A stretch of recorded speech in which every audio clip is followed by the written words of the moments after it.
Hello my friends, this is Spartan Ireland, and today I'm going to share with you my review of the newest edition of the Hoka Stinson ATR. This is the Stinson ATR 6, and let you know what I think. And I am a absolute Hoka One fan. I love everything about the brand, and in fact it's the only shoe that I run in. It's just the most comfortable, best protection, most cushion out of any brand out there. And they make something for everything from track spikes to really aggressive technical terrain racing shoes. The Stinson ATR, what I use this for is the vast majority of my training. All my distance training I like to do in the Hoka Stinson because it is the most cushioned shoe in the Hoka lineup, and really just helping protect my feet from the shock and the impact of logging a bunch of miles.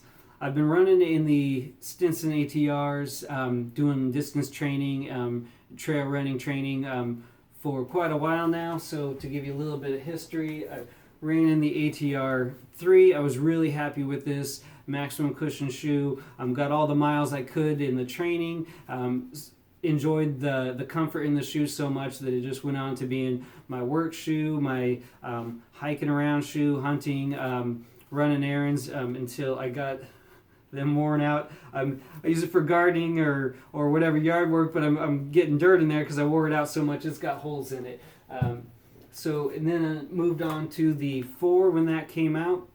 I was happy with this for my run training. This was about, I think, an 11.9 ounce shoe, the ATR 4. I did think that it was an oversight that they left out the little loop here in the tongue that you would run the laces through and get that locked in place. So I had some experience with that tongue sliding around during my run training. Because that was new to me at the time, it was a bit of a distraction. But overall, I was happy doing my distance training in the ATR 4. And then I was happy for a new model to come out. So I got the 5 going into 2020, and the weight just came up a little bit in the ATR 5. It was rated 12.3 ounces compared to the 11.9. They still didn't have the loop in the tongue for locking that in place.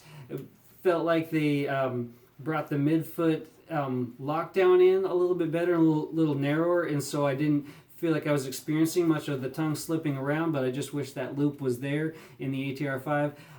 Like I said, it only went up to a 12.3 from an 11.9, but my feet felt the difference. I felt like I was lifting heavier weight with every stride in a long distance workout, and so during 2020 I found myself gravitating back towards some of my other favorite models like the Evo Speed Goat, which I think is great for training and light enough and aggressive enough traction that I use that a lot on race day doing Spartan racing. But the ATR 5, like I said, it felt heavier to me, like I was experiencing that 0.6 ounces or 0.4 ounces difference. The ATR 6, so this is the one I'm reviewing today, and it felt like they just nailed everything on this one. This one, the weight came down a bit. It's still 39 millimeters cushion in the heel, 34 in the toe, 5 millimeter offset, and it came down to 11.7 ounces. And it sounds like a small amount when you're talking about a shoe around 12 ounces, but I am really feeling that difference and loving it. I am pushing the fastest training that I can do right now, that my heart and lungs and conditioning can handle, and even in like 10, 11 miles Spartan training workout, I'm not feeling the weight of the shoe from beginning to end. So really happy with that. They brought back the loop to lock the laces in place. Also, the midfoot lockdown is further improved on the ATR 6 with these integrated eyelets that are underneath the top layer, and I'm really feeling that. Just the lockdown midfoot grip is perfect, so your foot's in place, no slippage, a really cushioned heel counter, and man, this ATR 6, they nailed it. I know each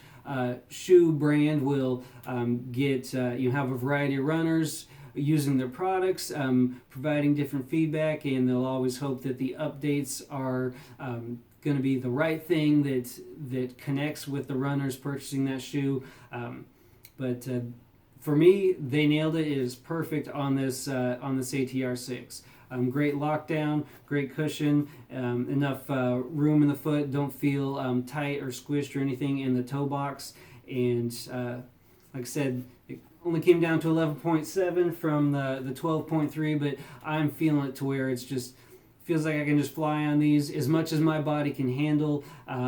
The impact and the shock of all the repetitive strides during that workout, and I'm not feeling the shock and not feeling the weight of the shoe as I go through the training. So there it is, the ATR 6 max cushion shoe, the tallest and most cushion shoe in the Hoka lineup, and really happy with it. So there we go. This is Spartan Ireland. Thanks for watching, and I'll see you at the finish line soon.